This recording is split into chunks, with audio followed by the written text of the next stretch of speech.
ನಮಸ್ಕಾರ.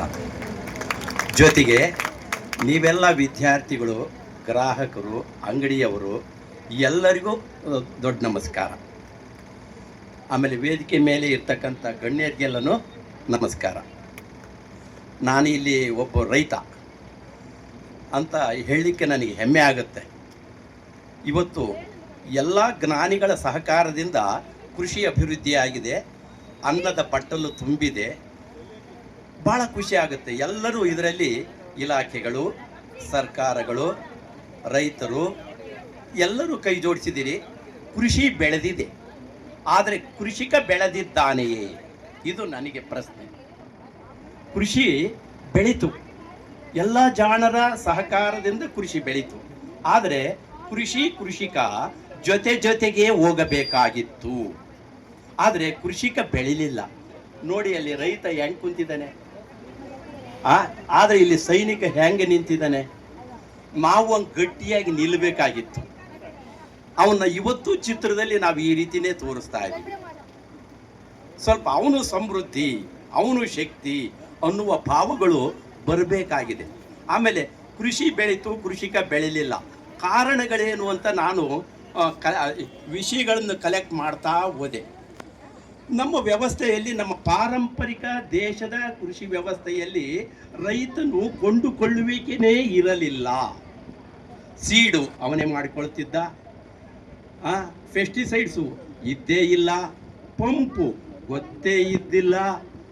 ಏನೂ ಇಲ್ಲದೆ ಇರುವಲ್ಲಿ ಅವನು ಸುಸ್ಥಿರವಾಗಿ ಕೃಷಿ ಮಾಡಿಕೊಂಡು ಜೀವನ ಮಾಡ್ತಾ ಇದ್ದ. ಅದು ಅವನು ಕೃಷಿ ಅವನ ಬದುಕು ಆಗಿತ್ತು. ಈ ಕೃಷಿ ವಾಣಿಜ್ಯೀಕರಣ ಆದ ನಂತರ ಏನಾಗಿ ಬಿಡಿತು, ಎಲ್ಲದೂ ಕೊಂಡುಕೊಳ್ಳುವ ವ್ಯವಸ್ಥೆ ಕಲ್ತ್ಬಿಟ್ವಿ ನಾವು. ಬೀಜ ಬೇರೆ ಕಡೆಯಿಂದ ಬೇಕು, ಗೊಬ್ಬರ ಬೇರೆ ಕಡೆಯಿಂದ ಬೇಕು, ಔಷಧಿ ಬೇರೆ ಕಡೆಯಿಂದ ಬೇಕು. ಎಲ್ಲ ಕೊಂಡುಕೊಳ್ಳುವ ವ್ಯವಸ್ಥೆಗಳನ್ನು ಕಲಿತು ರೈತ ಜೋಬನ್ನು ಖಾಲಿ ಮಾಡಿಕೊಳ್ಳುತ್ತಿದ್ದಾನೆ. ಇವನಿಗೆ ನಿರಂತರ ಖರ್ಚಿದೆ. ಒಬ್ಬ ಎಂಪ್ಲಾಯಿ ಅಂತಂದ್ರೆ ಅವರಿಗೆ ತಿಂಗಳು ಪಗಾರ ಬಂದರೆ ಅವ್ರು ಪೂರ್ತಿ ಖರ್ಚು ಮಾಡಬಹುದು. ಆದರೆ ರೈತ ಬೆಳೆದ ನಂತರ ಆ ಬೆಳೆಯೆಲ್ಲ ಅವನದಲ್ಲ, ಅವನಿಗೆ ನೆಕ್ಸ್ಟ್ ಖರ್ಚಿದೆ. ಖರ್ಚಿರೋದ್ರಿಂದ ಇವನಿಗೆ ಆದಾಯ ಜಾಸ್ತಿ ಬೇಕಾಗುತ್ತೆ. ಆದರೆ ರೈತನ ಆದಾಯವನ್ನು ನಾವು ಗಮನಿಸಲೇ ಇಲ್ಲ. ಅದಕ್ಕೆ ಪರ್ಯಾಯ ಚಿಂತನೆಗಳು ಏನು? ಯಾರನ್ನೂ ಅಂದರೂ ಏನು ಬೆನಿಫಿಟ್ ಅಲ್ಲ. ಇದು ನಮ್ಮ ನೋವು, ಇದು ರೈತ ಆಗಿರ್ತಕ್ಕಂಥ ನನ್ನ ನೋವು. ಅದಕ್ಕಾಗಿ ನಾನು ಒಂದು ಪರಿಹಾರ ಕಂಡುಕೊಂಡೆ. ಯಾಕಪ್ಪ ಅಂತಂದರೆ, ಕೃಷಿಕರಿಗೆ ಕೃಷಿ ಕ್ಷೇತ್ರಗಳೇ ದೇವಸ್ಥಾನಗಳು ಅಂತ.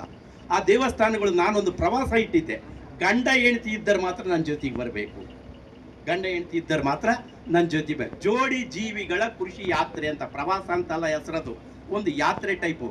ನಾವು ಕಾಶಿಗೋ ರಾಮೇಶ್ವರಿಗೋ ಯಾತ್ರೆ ಹೋಗ್ತೀವಲ್ಲ, ಆ ರೀತಿ ನಮಗೆ ಒಂದು ಯಾತ್ರೆ ಟೈಪು, ಒಂದು ಜೋಡಿ ಜೀವಿಗಳ ಕೃಷಿ ಯಾತ್ರೆ ಅಂತ ಇಟ್ಟಿದ್ದೆ. ಅವತ್ತು ಸಾವಯವ ಕೃಷಿ ದಿಗ್ಗಜರ ದರ್ಶನ ಮಾಡ್ಕೊಂತ ಹೋದೆ. ಫೈನಲ್ಗೆ ಸಿರ್ಸಿ ಶಂಕಡಿ ಹೆಗಡೆ ಅವ್ರ ತಕ್ಕ ಹೋದೆ. ನಾನು ಉತ್ತರ ಕರ್ನಾಟಕದವ, ವಿಜಯನಗರ ಜಿಲ್ಲೆ ಕೂಡ್ಲಿಗಿ ತಾಲೂಕಿನವ, ಬರದ ಜಿಲ್ಲೆಯವ, ಬೆಂಗಾಡಿನವ. ನಾನು ಹಿಂಗೆ ಹೋದಾಗ ಅಲ್ಲಿ ಹೆಗಡೆಯವರು ಹೇಳಿದರು, ಶಂಕರ ಹೆಗಡೆಯವರು, ಅವರು ಇಲ್ಲಿ ಎಲ್ಲ ಗುಡ್ಡ ಬೆಟ್ಟ ಎಲ್ಲ ಜಾಸ್ತಿ ಇದೆ, ಇಲ್ಲಿ ಸರ್ಕಾರಿ ಭೂಮಿ 80%, ರೈತರ ಭೂಮಿ 20% ಅಂತ ಹೇಳಿದರು. ರೈತರ ಭೂಮಿ 20%, ಸರ್ಕಾರಿ ಭೂಮಿ 80% ಅಂತ ಹೇಳಿದ್ರು. ನನಗೆ ದಿಗ್ಭ್ರಮೆ ಆಯ್ತು. ಯಾಕಪ್ಪ ಅಂತಂದರೆ, ನಮ್ಮಲ್ಲಿರ್ತಕ್ಕಂಥ ಕೃಷಿ ಕಾರ್ಮಿಕರು ಜನವರಿ ಬಂತು ಅಂದರೆ ತಂಡವಾಗಿ ಮಲೆನಾಡು, ಬೆಂಗಳೂರು, ಮಂಗಳೂರಿಗೆ ವಲಸೆ ಬರ್ತಾ ಇದ್ರು. ಯಾಕಂದರೆ ಹೊಟ್ಟೆ ಪಾಡಿಗೆ. ನಮ್ಮಲ್ಲಿ 80% ನಮ್ಮ ಭೂಮಿ, 20% ಸರ್ಕಾರಿ ಭೂಮಿ, 80% ಭೂಮಿ ನಮ್ಮದಂದರೆ ನಾವು ಅವರಿಗಿಂತ ಎಷ್ಟೋ ಪಟ್ಟು ಶ್ರೀಮಂತರಾಗಬೇಕಾಗಿತ್ತು. ನಾವು 20% ಭೂಮಿ ಇರ್ತಕ್ಕಂಥವ್ರು ನಮ್ಮನ್ನು ಸಾಲುವತಕ್ಕಂಥ ಶಕ್ತಿ ಪಡೆದ್ರು. ನಾವು 80% ಭೂಮಿ ಇರ್ತಕ್ಕಂಥವ್ರು ನಾವು ನರಳತಕ್ಕಂಥ ವ್ಯವಸ್ಥೆಯಲ್ಲಿ ಯಾಕಿದ್ದೇವೆ ಅಂತ ಗೊತ್ತಾಯಿತು. ಈ ಗುಟ್ಟು ಗೊತ್ತಾಯಿತು ನನಗೆ. ಯಾಕೆಂತಂದರೆ, ಎಲ್ಲ ಬೆಳೆಗಳು ಬೆಳೆಯುವುದು ಪಂಚಭೂತಗಳಿಂದ. ಪಂಚಭೂತಗಳನ್ನು ಮರ ಗಿಡಗಳು ವರ್ಷ ಪೂರ್ತಿ ಸ್ವೀಕರಿಸಿ ಕೃಷಿಯ 4 ಪಟ್ಟು ಆದಾಯ ಸಿಗುತ್ತೆ. ಅದಕ್ಕೆ ಅವ್ರು ನಮ್ಮನ್ನು ಸಲುತ್ತಾ, ನಮ್ಮನ್ನು ಸಂರಕ್ಷಣೆ ಮಾಡ್ತಾ, ತಿರ್ಗಿ ಆಮೇಲೆ ಮಳೆಗಾಲ ಬಂದಿಟ್ಲೆ ನಮ್ಮನ್ನು ಬೀಳ್ಕೊಡುಗೆ ಕೊಟ್ಟು ನೀವು ಕಳಿಸ್ಬಿಡ್ಯಾರ ನಮ್ಮೂರಿಗೆ. ಈ ರೀತಿ ಕೃಷಿಕ ಯಾಕೆ ಸೋಲ್ತಾ ಇದ್ದಾನೆ ಅಂದರೆ, ಪಂಚಭೂತಗಳು ಮಹಾನ್ ಶಕ್ತಿ ರೈತನಿಗೆ.